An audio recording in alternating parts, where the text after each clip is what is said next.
Hello, everyone, and welcome to the 16th episode of Don't Forget the Popcorn. Today, we are going to be ranking the great auteur Wes Anderson. Wes Anderson is considered one of the best directors working and is known for his unique style and his frequent collaborations with quite a bit of top level actors. Some would consider Wesley an acquired taste, but we must explore a director who has been as talked about and consistent over the last 25 years. So let's get into Wes Anderson Ranked. Number 10, The French Dispatch, 2021. The French Dispatch is a film about a fictional newspaper set in a French town. The movie is divided into three segments. The three stories ultimately tell the tale of the newspaper's rise and fall. This is a pretty good movie. I think the first story is very strong and entertaining, while they seem to lose a little heat with each story. A wholesome fun watch that has tons of Wes's style dripping all over it, but I think it's a little too much style and not enough substance. Overall, I will give The French Dispatch a 7 out of 10. Number 9, Rushmore, 1998. Now before you click this video off, hear me out. Rushmore is a great movie, and I understand why people rate it so high on Wes's list. But for me personally, I just find some of other Wes movies resonate with me a little bit more. With that said, Rushmore is about a young kid who falls for the young new teacher at his school. He gets a friend to help him win her over, but he as well starts to gain interest and the battle begins for her affection. Rushmore is great because this is a film where we start to see the very early comings of Wes's style. You see little bits of what the future holds for him as a director, and I think that is one of the more special aspects of this movie. You get a great performance from Jason Schwartzman, although his character can be quite annoying at times, and a brilliantly hilarious performance from the great Bill Murray, who I think is the real star of the show in this movie. Rushmore does show the growth and writing style that was to become of Wes after Bottle Rocket, and if anything, this great film was the building blocks of something special. Overall, I will give Rushmore a 7.4 out of 10. Number 8, The Life Aquatic, 2004. With Wes, it's pretty hard to rank these. Putting this movie at 8 feels criminal. Life Aquatic is for the Bill Murray fans. Life Aquatic is about a man seeking revenge on the shark who killed his friend. He goes on the adventure with an eclectic group of friends, including his estranged wife and a man who may or may not be his son. Life Aquatic is just so funny. You have Bill and Owen Wilson at the top of their game. Bill Murray's arrogance, blended with his insecurities, makes for one hell of a complex character within this interesting little world that Wes has created under the sea. Considered a cult film, Life Aquatic may be an acquired taste, but if it's your taste, it'll keep you coming back for more. Overall, I will give Life Aquatic a 7.6 out of 10. Number 7, The Darjeeling Limited, 2007. A year after their father's funeral, three brothers go on a spiritual journey on a train through the Middle East in order to bond and cope with their own individual problems in their lives, as well as the ones with each other. This movie wasn't a favorite amongst Wes fans, but I think it is freaking hilarious. The chemistry between Owen, Adrian, and Jason is just off the charts, and these three men really feel like an eccentric group of brothers. There's lots to love, discover, and self-improvement in this movie, and is ultimately heartwarming adult coming-of-age story. This movie has got tons of Wes's signature style all throughout it, and as a movie, if you've only seen once, I give it another watch if you didn't enjoy it the first time. Overall, I'm going to give The Darjeeling Limited a 7.7 out of 10. Number 6, The Fantastic Mr. Fox, 2009. I know this is another most of you will think that I have too low on this list, and why you haven't heard some other titles yet. The Fantastic Mr. Fox follows the story of a thieving, slick fox who must give up his criminal ways in pursuit of family life. He can't keep still and goes back to his old ways, forcing him to protect his community as the farmers retaliate. First thing, George Clooney is one of the smoothest devils ever, even when you don't see him. His voice is great as Mr. Fox. You have a ton of other Wes Anderson usuals voicing other characters, and you have the great Meryl Streep as Mr. Fox's wife.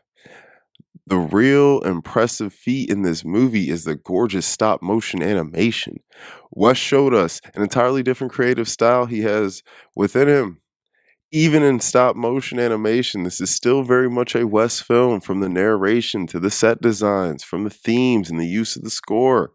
All his signatures tied nicely into this kid's film, and I am going to give the fantastic Mr. Fox a 7.8 out of 10. Number 5, Bottle Rocket, 1996.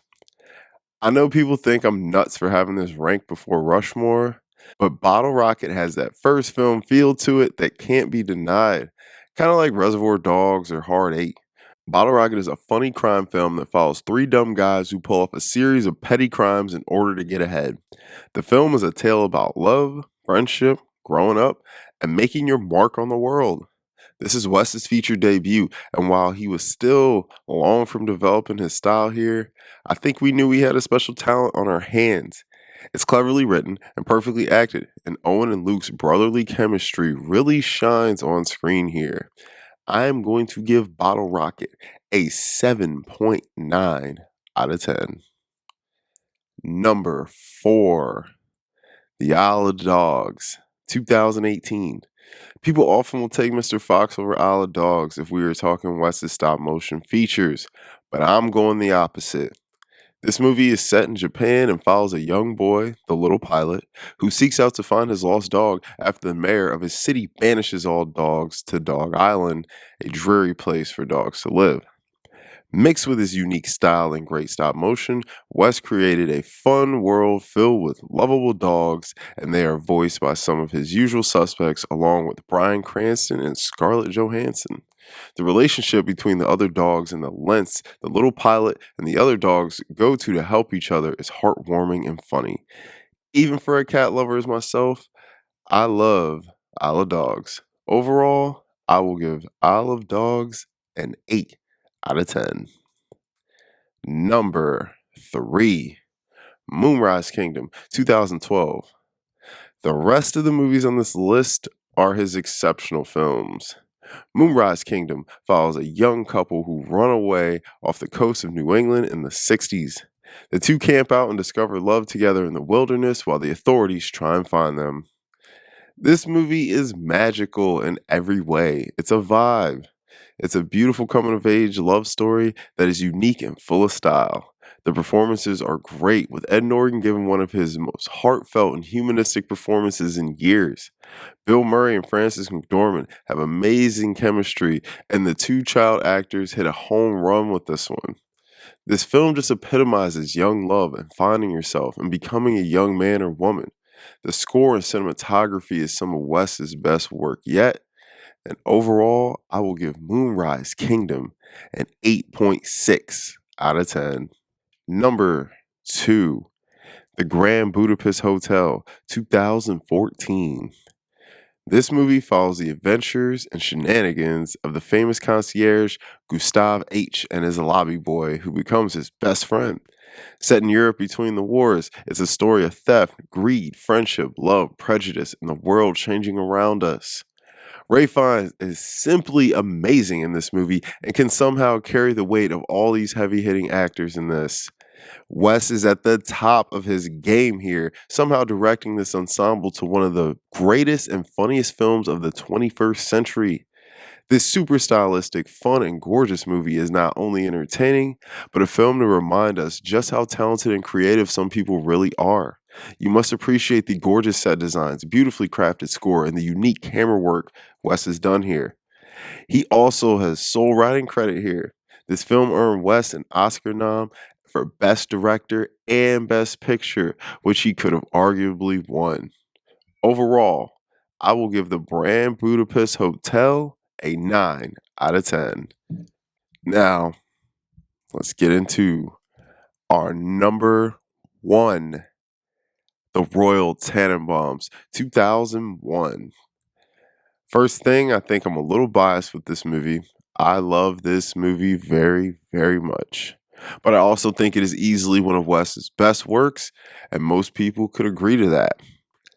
This movie is about a man who is isolated from his family who pretends he is dying of cancer in order to get back into the house since he is recently homeless.